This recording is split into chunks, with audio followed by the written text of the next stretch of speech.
जीत सकते हैं फ्यूचर में, उनको साथ साथ एक्सेप्ट करवाती है कि जो इलेक्टरल आउटकम है, जो इलेक्शन का रिज़ल्ट है वो फेयर है, और साथ साथ पावर का जो ट्रांजिशन हुआ है पीसफुल तरीके से हुआ है।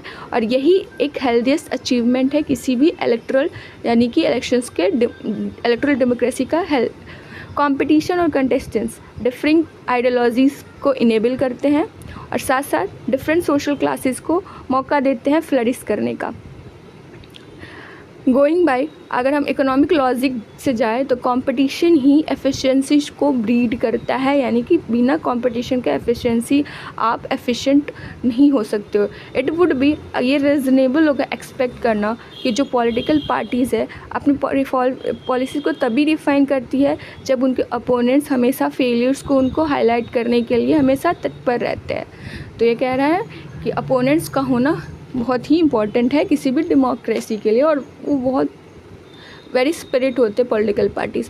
तो उसी तरीके से पॉलिटिकल साइंटिस्ट रॉबर्ट डेल का कहना है कि ऐसा सिस्टम जहाँ पे पार्टिसिपेशन तो बहुत सारे हैं बट कंटेस्टेशन नहीं है, यानी कि पार्टिसिपेंट्स यानी कि वोटर्स बहुत है लेकिन आप पॉलिटिकल पार्टीज़ ही नहीं है।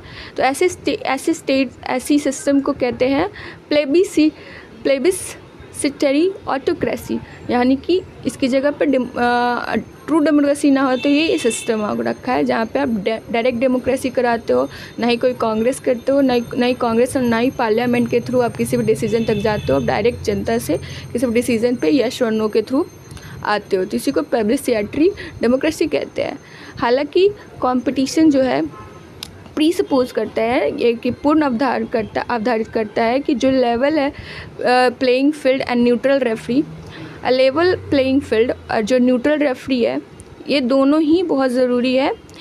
अगर दोनों में से किसी के एब्सेंस है तो ये क्या करता है, स्केल जो है उस चैलेंजर्स के अगेंस्ट चला जाएगा और उनके चांसेस को मिनिमाइज़ कर देगा, जीतने के चांसेस को। साथ साथ उनके मोरल पे ये बहुत ज़्यादा छाप छोड़ते हैं एंड उनके पीपल्स के कॉन्फिडेंस को भी कमज़ोर करता है। इनफैक्ट द पार्टिसिपेंट मतलब फेवरेटिज्म, किसी एक चीज़ को फेवर करना, पक्षपात करना आप बोल सकते हो। रेफरी का जो पक्षपात करना हो सकता है वो विक्ट्री के स्वीट को रॉब कर सकते हैं, ख़राब कर सकता है।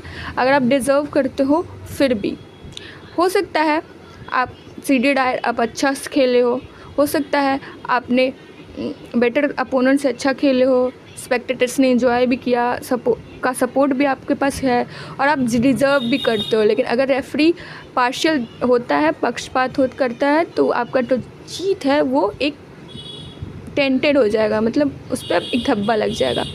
वेस्ट बंगाल की बात करते हैं, एग्जाम्पल लेते हैं। वेस्ट बंगाल